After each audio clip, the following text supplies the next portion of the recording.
What's going on, guys? Welcome to another episode of the Popcorn People podcast. I am your host, Ricky Valero. Today, we have a fun show for you. The big trailer of the week that we're going to talk about is a movie that I saw back at Sundance called Fair Play. The movie we're going to review today is The Last Voyage of the Demeter, a film that Dom and I, oh, we're going to talk about. And then we're going to end our show like we do each and every week with some movie recommendations. And this week's special rankings is going to be top 3 candy bars, which should be a fun little discussion. Dom, how are you today, buddy? I'm good. I was with the kid a little bit ago, and as much as I'm not a gamer, I had to show him look, we put in some Mortal Kombat. The game system might change, but the buttons and sequences don't change that much. He got me I think he got me twice, but I think I won 6 times overall. So I still got it. I'm not the best, but I can hold my own. You're like, look, man, I gotta teach you a thing or two still. You know what I mean? Yeah. Like these kids out here think just because the controller is a little bit bigger, a little bit, you know what I mean? They think that they can get out in these streets and think they can whoop our asses still, but you got to teach them a lesson every once in a while. You know what I'm saying? And don't let us put on some Madden or some 2K. Oh man, they don't want to play none of those games because they know. No. The thing about it is, I hate to tell y'all, but I ain't one of them parents that's gonna let you win nothing. Nope. I'm gonna blow you out 99-0 if that's the case. I don't care. You know what I mean? Get better, damn it. Exactly. Go practice. It ain't my fault. You want it more than I am, so I don't understand why you let me dust you so bad. It ain't my fault. You know what I'm saying? But yeah, we got a fun show for you guys. It was a little bit of a light news week this week, so there's not really much to talk about outside of what we talked about last week, which was Gail saying she was going to be in the new Wonder Woman, but now she's not going to be in the Wonder Woman. Like, hello. I feel like somebody was trying to put that out in the universe.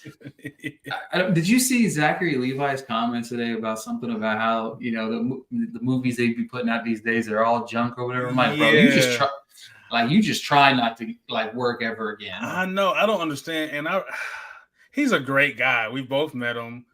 Cool guy. Incredible. Forever, but it's kind of I think it's one of those things where you read stuff, and this happened to me all the time. I'll read something on Twitter, Facebook, it'll irritate me.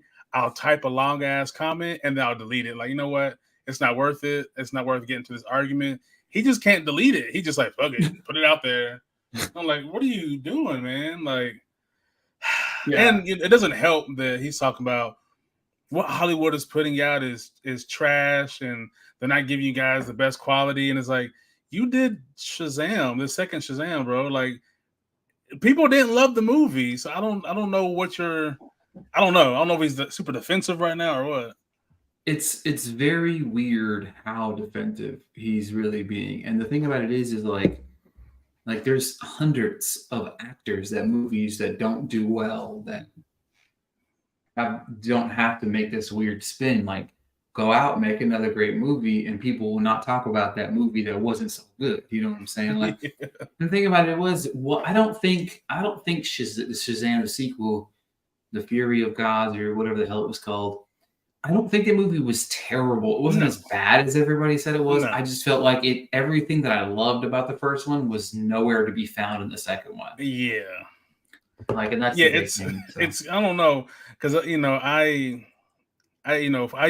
if people don't know on Facebook, if you talk real reckless and real crazy and I haven't deleted you, it's because you're my muse. You're a person that I use as material when I write.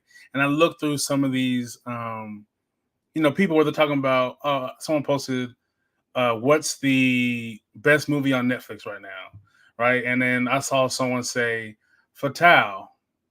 Now, Fatale's not a terrible movie, but you say that is one of the best movies on Netflix right now.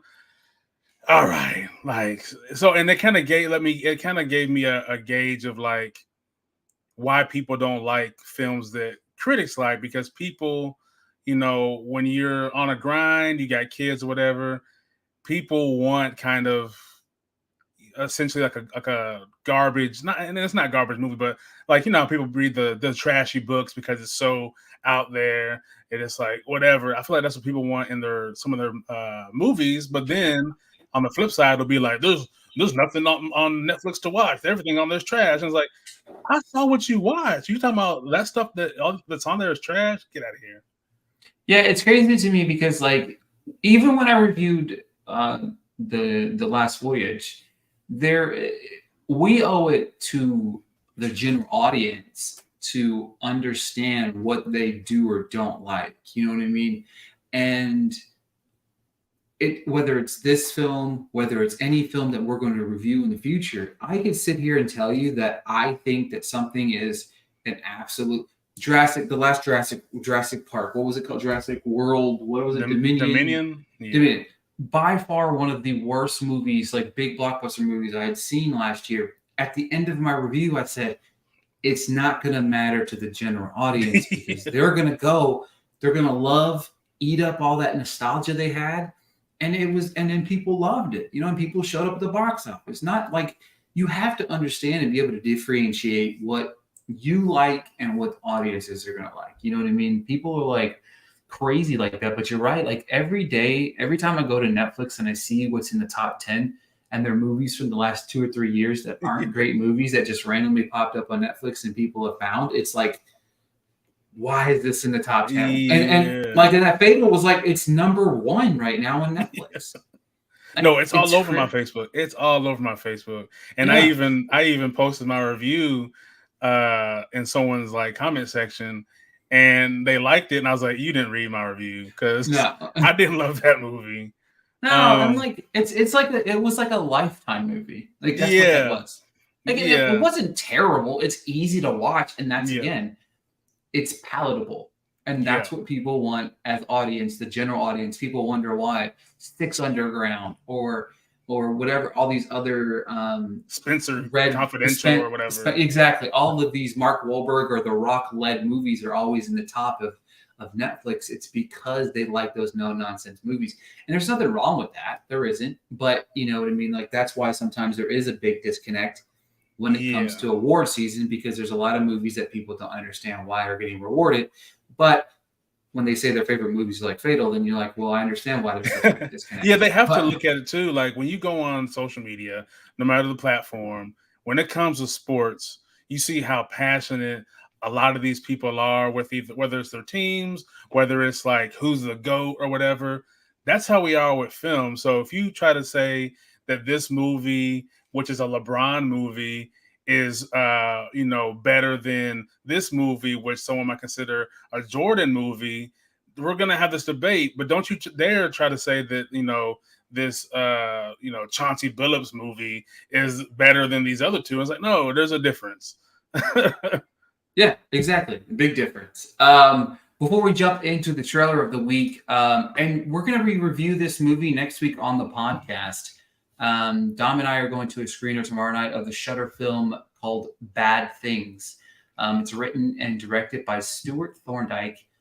Stars Gail Rankin, Harry Neff, Annabelle Dexter-Jones, and Molly Ringwald, just to say a few. Film quick synopsis. When a group of friends escape the city to spend the weekend in a abandoned hotel, a pervading eerie energy begins to illuminate the cracks in their little family union. It seems like it's going to be some sort of horror, creepy movie inside a hotel. To be honest with you, it sounds like something that's right up my alley, right up your alley. It comes out this Friday. I'm assuming, Friday, August 18th on Shudder and AMC Plus. It comes out this Friday.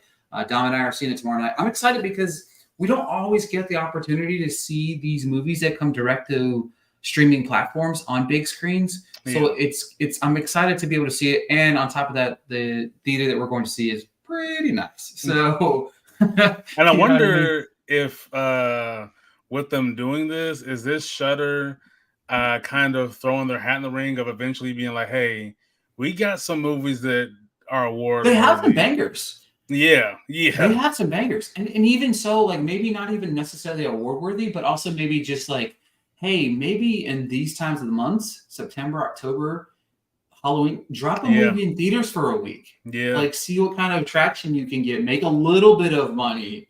Yeah. Yeah. Instead of People don't just putting know it there. if people just think that Shudder is like a bunch of B horror movies. It's not. They have for one, they have a lot of content in general, but they have a lot of great films on there. And it's one of those ones where honestly, you can just say, hey, let's pick a letter in the alphabet, pick a number, and then just find a movie, and you're probably gonna find something pretty good. Exactly. I agree 100%. So, without further ado, we are going to get me out of where I'm at because I don't know where I'm at here. Hang on. There we go. All right.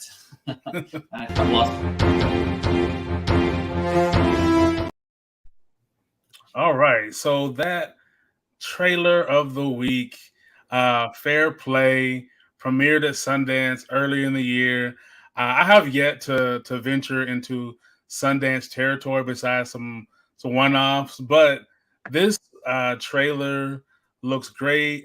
Quick little rundown, which is I love a short synopsis that you know is going to hit hard. An unexpected promotion at a cutthroat hedge fund pushes a newly engaged couple's relationship to the brink. Since you've already seen it, I'll start. This kind of gives me almost like Fatal Attraction vibes. It looks like very intense. I've worked places where couples work together, but seeing this where they are both like trying to climb the ladder adds another layer to this story.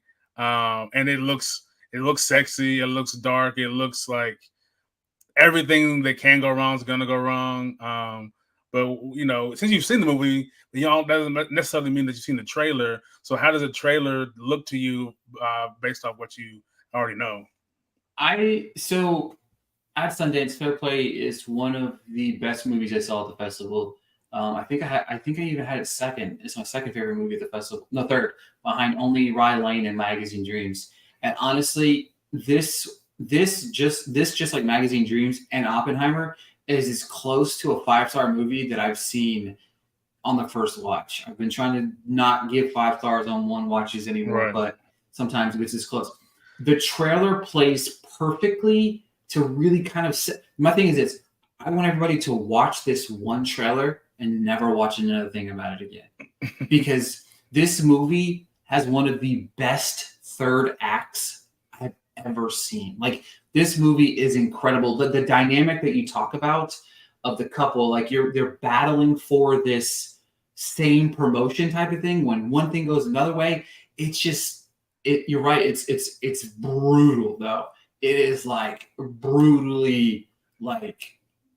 I don't want to. I'm not gonna dive into any of it, but like it's a cutthroat style film. Like, it is very cutthroat, like knife to your throat type of like just thriller, wrapped up in this twisted game of cat and mouse. It's And it kind of I feel like setting the story in a hedge fund company is perfect because these are people that generally the public doesn't really care for because we're like there's these rich people who are trying to get richer by doing stuff to the general public, whether it's tricking you out of your money or they're insider trading. So you're like, I can hate this person fully in this movie, but then also still be in that mindset of like competition. I understand what competition is, and then I guess you can probably pick sides. Like, do I want to go for the fiance, the fiance, or the other fiance?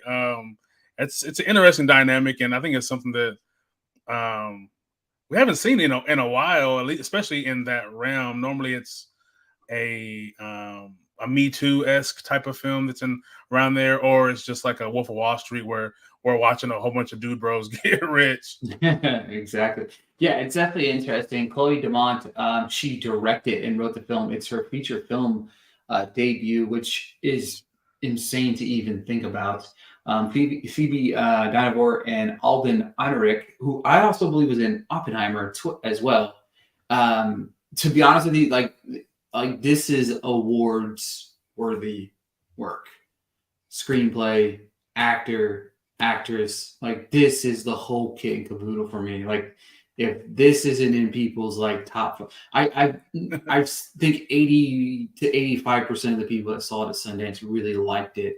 I think it's going to, with it being so readily available on Netflix, like it's going to break barriers. I think it's going to be a hell of a film for people. I loved it.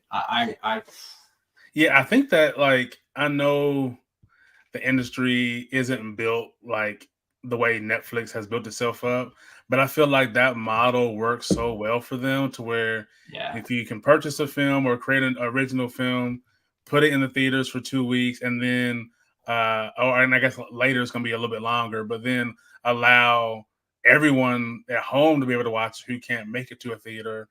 I mean, it's hard not to be, not to respect that what they've been able to build doing that because it's just grade A, task going forward.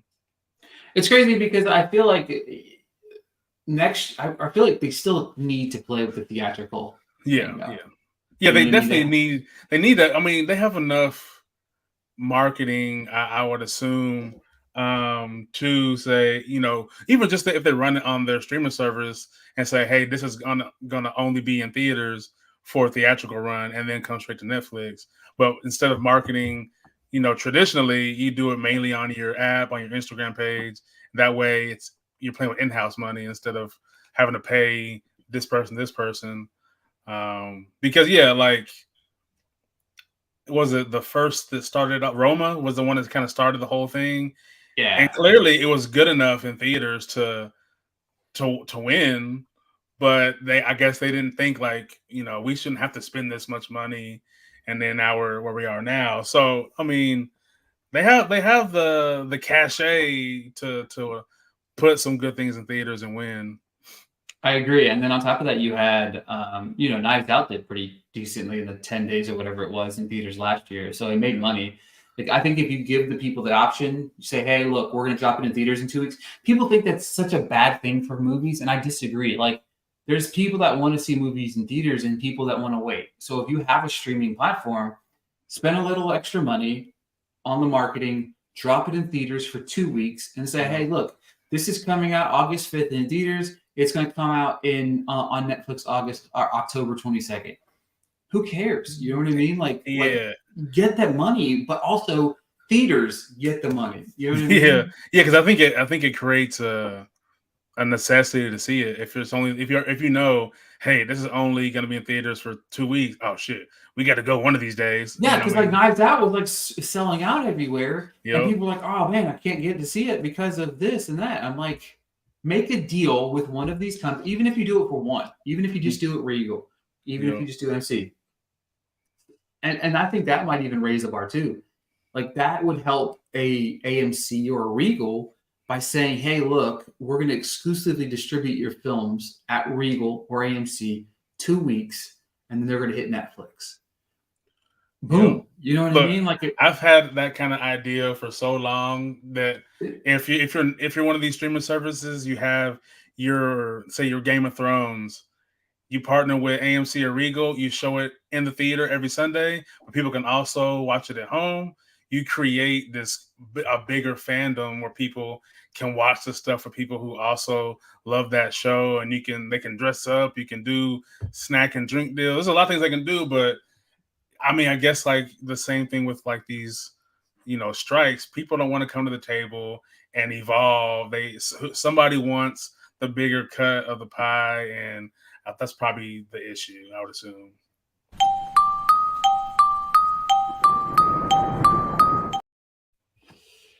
All right. The movie of the week this week. A crew sailing from Carpathia to England find that they are carrying very dangerous cargo. The movie that I keep on trying to say is The Lost Voyage instead of The Last Voyage of the Demeter. Look, I'm gonna start because I'm gonna let Dom start because he's got a lot more nice things to say about this movie. So I'm gonna let him have the floor. I'm gonna let him soften you guys up with his nice words about the movie, and then I'm gonna drive us home with a bunch of negative words. So hit us with what you think, Dom. So me and Ricky talked about this film ahead of our screening, and we both. I think anybody who's seen the trailers, you're a little bit confused on like fully what like the story is, and you're like just hoping, hey, I hope we get a lot of Dracula. Now, did we get a lot of Dracula? Not necessarily.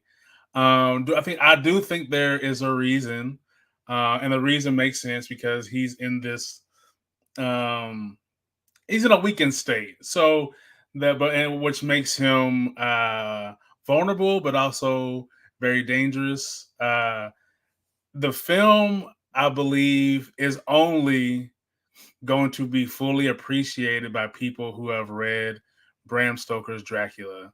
I don't think if you're just going to see a vampire movie, I don't think you're going to love this movie because it isn't a regular vampire story. This is an origin story of how Dracula came to be in England. I've read Dracula in college. I read it in high school, and it's been a while. So when I initially saw the title, I was like, it sounds familiar, but I wasn't 100% sure until I read some of the production notes and realized, oh, this is chapter 7 of the book. And this is giving you that perspective that you wouldn't necessarily get. And this has never been done in a dramatized form of this part of the story of Dracula. The film is a little too long, I will say that, but I did enjoy it. I enjoyed Corey Hawkins' performance. He's kind of this, and I have to be honest about it. It did feel a little out of place because we're not used to it.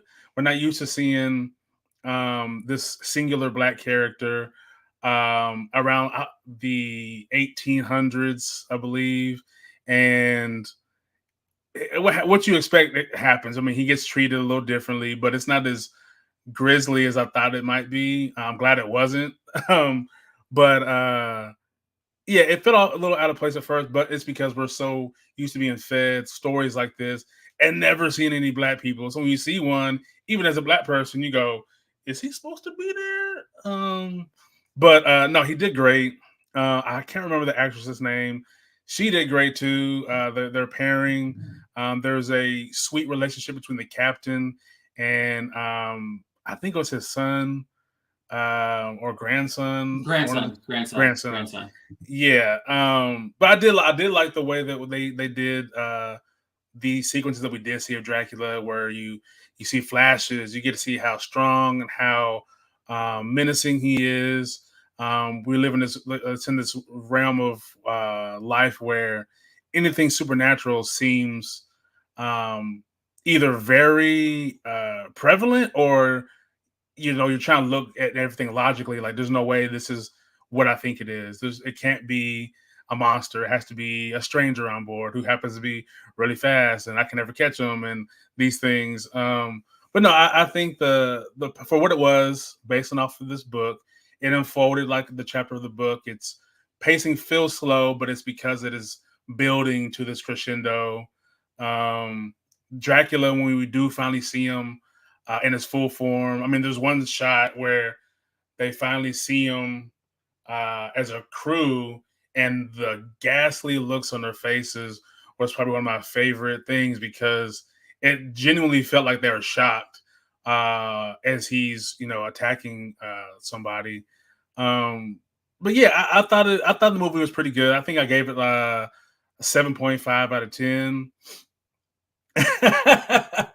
But like I said, if you're a fan of the traditional Dracula story, I think you'll be a fan of it. It's the same reason, the same way that if you're a fan of Lord of the Rings books, you might like the movies a whole lot. Someone like me, not so much, because I don't have all the backstory. I have to remember all these intricate names, and I don't feel like trying to hold them on my memory while I'm trying. It's a lot. It's a lot going on.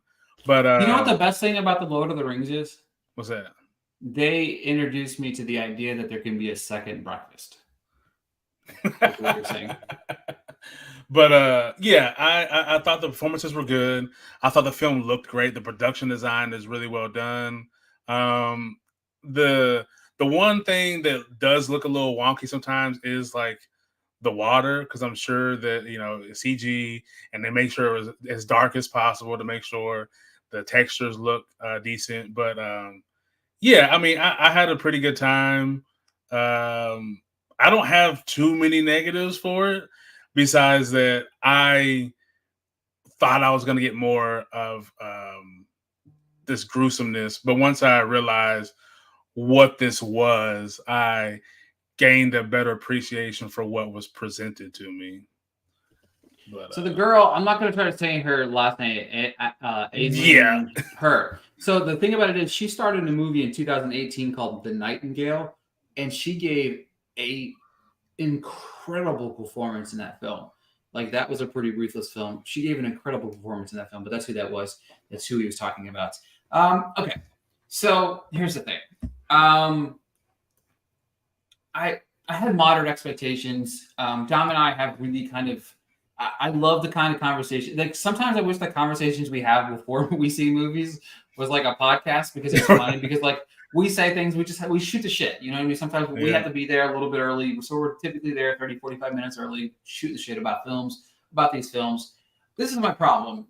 First off, they're labeling this movie as a horror film. I hate that. Like, like the horror, like the description of a horror film is a genre that seeks to elicit fear or disgust in the audience for entertainment purposes. Like, this movie doesn't have any of those things. I didn't love that. I kind of expected. I wanted more. Like, I wanted more gore. I wanted more killing. I wanted more blood. And I understand. And maybe I understand a little bit more from your perspective of saying that you understand why it wasn't the way that it was. Just for me, like, I felt like it was advertised as something more. Mm-hmm. You know what I mean? Like, if you say to me, hey, this is like a Dracula origin story, you know what I mean? Maybe I don't expect Dracula to kill everybody, you know what I mean? Or maybe be as ruthless. And maybe the opening few moments of the film, you don't make him sound like such a fearsome guy that killed everybody knows he killed everybody on board, right? But the problem is like, you introduce it in a way, you introduce this character, Dracula, in this way that you feel like he's going to just absolutely dismember everybody. And I'm not saying he doesn't dismember everybody, because he kind of does, but we don't really see him do that a whole lot. And that's kind of what's missing for me. I did think the performances were good. I did think Corey Hawkins was really good. Like, I felt like the perspective of you were talking about, like, you don't really see a black character in this type of film. So, like, to see it and then see that kind of the vibe that he was getting from that era all makes sense, and it is. But like, everybody on board too. Everybody on board was the same. You know what I mean? Yeah. I forget what that one guy, David. I'm not even gonna say his last name. I'm terrible with names, guys. So you're just gonna have to deal with that. But he was good in it too. He played Liam Cunningham, the captain's, was it son, or maybe just like a close friend, I guess. Something like that. Because he was getting ready to give him the ship and stuff. But the biggest problem with this film was it was 2 hours long. Mm-hmm. Holy cow. Like, that was a terrible decision. I'm like 2 stars out of 5 if I'm going to go. I mean, go see Talk to Me instead. But I do feel like this is okay. So we talked earlier in the show about Fatal finding that niche audience on Netflix 2 years later. This film will find a niche audience in 2 years when it's on Netflix. I feel like people will watch this film and like it a little bit more, because they're going to be like, oh, when did this come out? And they're like, well, nobody saw it in theaters 2 years ago, but now everybody's watching it on Netflix. You know what I mean? Like, that's the type of thing that I see that this film could have. Maybe in 5 years, maybe people appreciate it a little bit more. You know what I'm saying? But like, right now, I just feel like the way it was presented, if you present it a little bit differently, I watch the film differently. And that's really just how I feel about the movie. Again, that's just weird. Yeah, I do think that, because I saw some comments recently about like comic book films, about talking about what they say. They were talking about that we shouldn't have to, have read the comics or seen this to appreciate this movie. It should be a universal audience. However, and it's a little different for that kind of film, but I do think with something like this, I think it's okay if you do make a niche movie, but like you said, market it as a niche movie. Yeah. Hey, this is a telling of, part of Bram Stoker's novel. Then you go, oh, well, if I hadn't read it, I'll probably wait to watch it. So you give people an option and not go into the theater and have a bad experience, and then you get more negatives on the back end because they were expecting just this monstrous vampire monster, and then they're like, oh, it's not what I got. And I do think they're building, there have been for years Universal talking about monster films again. So the way this movie does kind of leave it open-ended, it does seem like we're going to get this. After it bombed. That's true.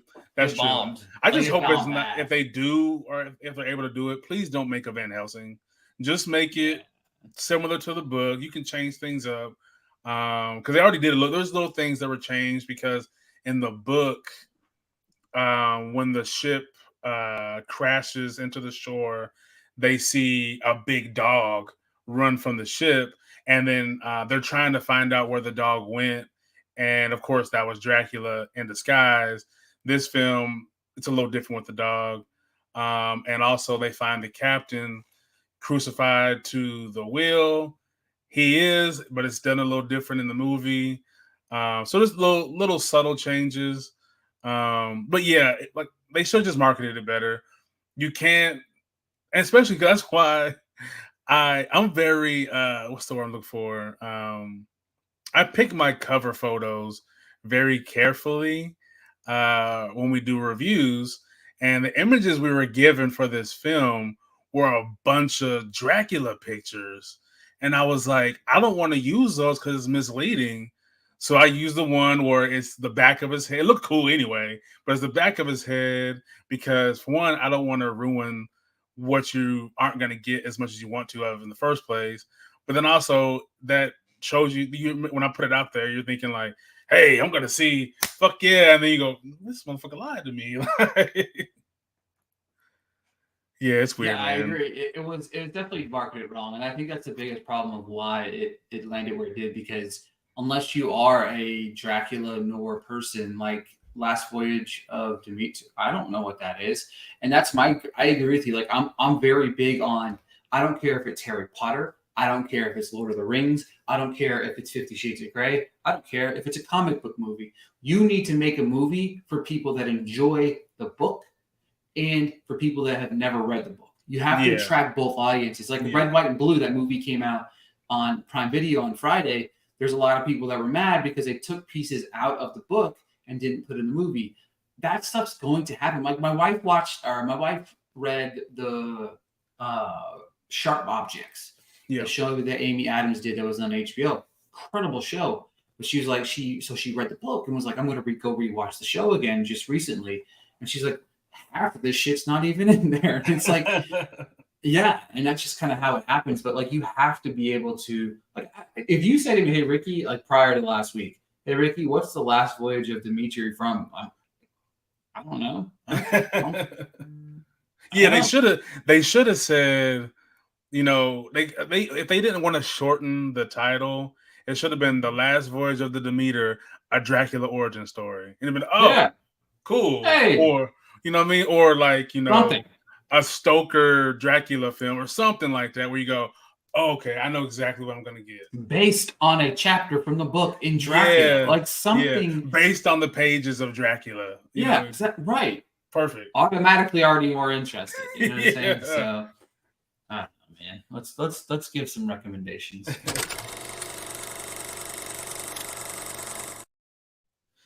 Yeah, man. We don't just watch the big, we don't watch the small, we watch everything. And this week for my recommendations is partially a little different as far as my film goes. I am currently in the middle of the Holly Shorts Film Festival.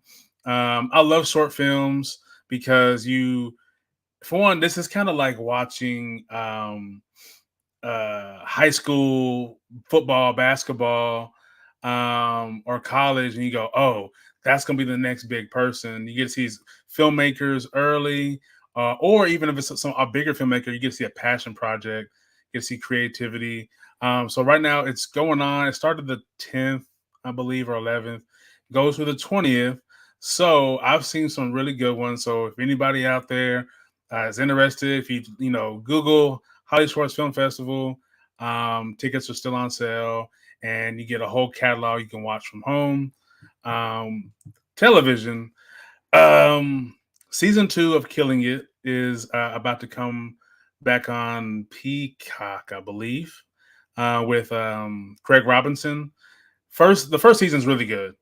Now, this is the first show that's a comedy that I'm kind of sad. I was kind of sad about because I have reptiles in my house. I have a pet snake, and the whole show in the first season is built off him hustling, trying to be an entrepreneur, finds a way to make money, and that's by killing pythons in Florida.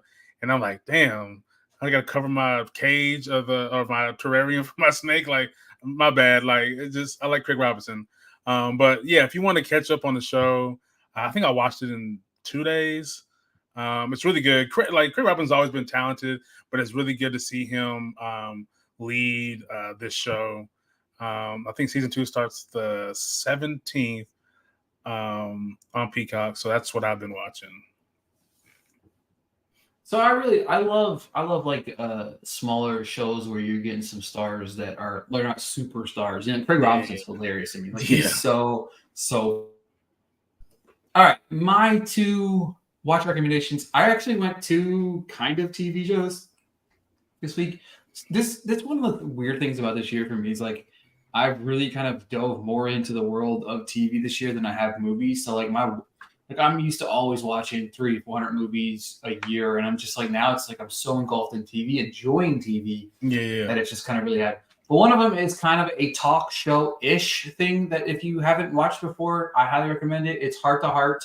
It's Kevin Hart's show on Peacock where he sits down with all sorts of people from movie stars to rappers to wrestlers to action stars to all these sorts of people.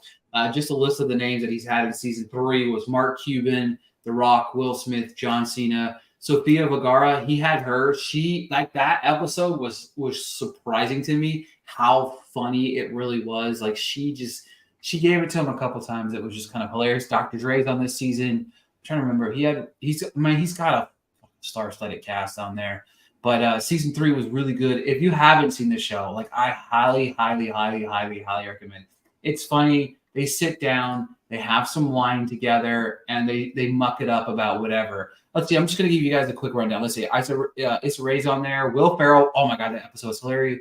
J. Cole was on there this season. Bill Maher is the other one. That's who I missed. But yeah. So you had The Rock, Will Smith, Dr. Dre, Bill Maher, J. Cole, Mark Cuban, John Cena, Issa Rae, Will Ferrell, and Sofia Vergara. So incredible season. If you have never watched the show, if you like Kevin Hart, you'll love this. I've seen the clips. I just remember that one clip of Don Cheadle when he's talking about how old he was. He's like, "Damn, I'm sorry." I was rolling so hard.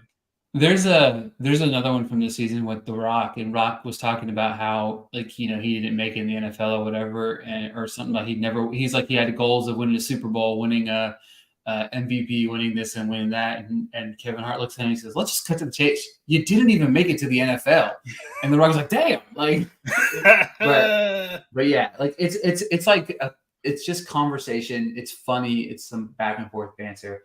My other watch is a show that just ended over on Paramount Plus. The second season just ended. Joe Pickett, a show that not in a million years that I think that I would love, but I watched the entire second season and I loved it. You can catch up on season 1 and 2 right now on Paramount Plus. I'm really rooting for them to get a renewal for season 3. I think it's going to happen.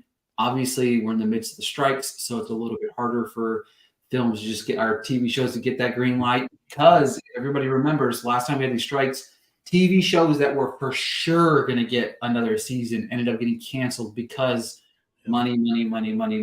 So I'm hoping that this isn't one of those films or one of the series because I really enjoy the show. So Joe Pickett, it's on Paramount Plus right now, seasons 1 and 2. You can catch up and binge it. So yeah, that's my recommendation.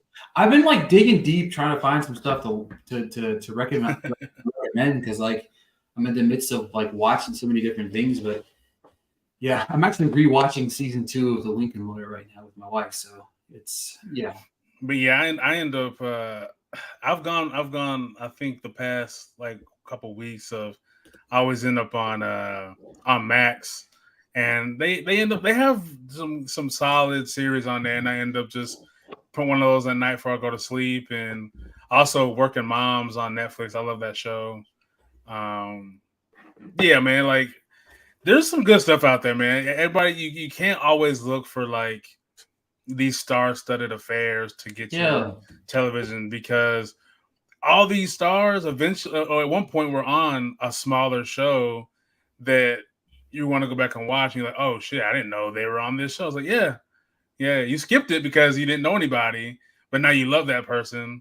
So yeah, take some chances on a good synopsis, or a good poster, something. Just take a chance. You might find gold. I'm sure when we all first saw Fleabag, we were like, Fleabag, what is this? And I've watched that show like 4 times. Yeah. It's a great show. Same thing with The Marvelous Mrs. Maisel.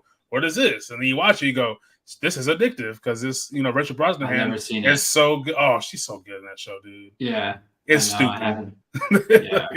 I still got I I have a lot of catching up to do, but the first season, I think me and my wife finished the first and like half of the second season. I know there's like 5 now, but the yeah. episodes are like an hour, so it's kind of hard to power through. Yeah.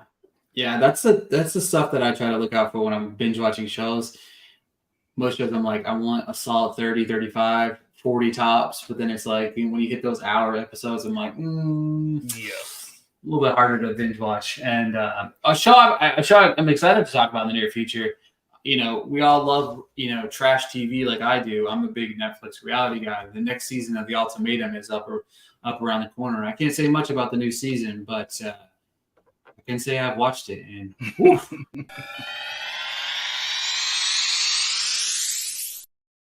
Before I got myself in any trouble, I wanted to go ahead and dive into this week's random rankings, and we're going to dive into the world of candy bars. I'm very excited about this one in some ways because I'm like, my list is kind of plain Jane, but I just feel like there's the OGs, you know what I mean? Like I can't fuck with the OGs, you know what I mean? Seeing like it was like the Right. series last week, you just can't fuck kind of with the OG stuff, you know what I'm saying? Yeah. But all right, Dom, give me your top 3 candy bars. So I have 2 oldies and one kind of new, I guess. Number 3, I got the solid, reliable Reese's peanut butter cups. It used to be my favorite, but I feel like a lot of the candy bars or the companies have like changed their formulas, and some of them are a little too sweet now. So it's like I can't consume like I used to. Number 2, right? Yeah, probably. Number 2, I have the Milka Oreo chocolate bar. Anything with Oreo is great, but that Milka chocolate is really, really good. And number 1, it don't matter if you're left or if you're right. It's delicious. It's Twix. Something about a good Twix, especially when it's like, I don't know if you've had a older one, like you go to the store, you grab one, you like bite into it, like this feels old. It might not be old, but it feels old. You got to find that one where the caramel is just a little bit like feels melty, and you take a bite and oh man, it's good, man. Yeah, that can't say enough. Yeah, Twix and Butterfingers both just missed my cuts. You know what I mean? But Butterfinger though, like that's the thing. Like as you get older, there's certain things that you don't want to eat because your teeth and you're old, and like you don't want to fuck your teeth up. Like Baby Ruths, like I used to love Baby Ruths. I just don't fuck with them. I don't really fuck with a whole lot of things with peanuts anymore, just because you don't want to chew on these things. So like there's certain things. So okay, so my number 3, I'm gonna go Milky Way. Like I love a good Milky Way. Number 2 is the peanut butter cup. I agree with you. You say that the something changed, but I will say this: like if you give me the Christmas tree, the egg, the Halloween, whatever they make it Halloween, the pumpkin. If you give me one of those, that tastes like OG Reese's peanut butter cup. And telling you, look, if somebody once told me that the Reese's peanut butter cup and those are the same, and I'm like, you're a liar. They're different. Those have crack in them. These ones don't. You know what I mean? I don't know what it is, but like every time, the first time I see them, because I'm surprised they're not already out. August, like we already almost have Halloween stuff up at the stores. I'm surprised they're not already in the little thing. And they put them right there by the checkout, just so you stare at them. You have to grab one. You know what I mean? Like, and by the way, before I finish and give you my number one, whoever thought of the idea of putting stuff right by their registers, that man was brilliant because you're like just staring at the shit. Sometimes if you're in line for like 20 minutes. Oh, yeah. You know, I got a question for you. Actually, look, I'll give you the question in just a second. My number one's Hershey bar. OG, it doesn't get better. I love it. It's still good. It can be used a multitude of ways. I just love an OG Hershey bar. There's something about it. It's perfect. It just melts in your mouth. It's brilliant. Okay. So question for you. Do you do the self-checkout? Are you a self-checkout guy? Sometimes. Yeah. I really enjoy talking to people, so I want to utilize talking. I want to utilize the person as much as possible. But I only use self-checkout if the regular lines are really long or if I'm only getting like a small amount of stuff.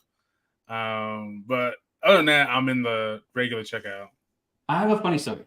So somebody I know said to me one day, they're like, I don't use the self-checkout because I am not an employee of the store. Oh, yeah. I mean, that too. I don't work here. You should get a discount on self-checkout. I should get a 10% discount using self-checkout. This person will literally sit in the longest line of Walmart instead of getting in the self-checkout line, man.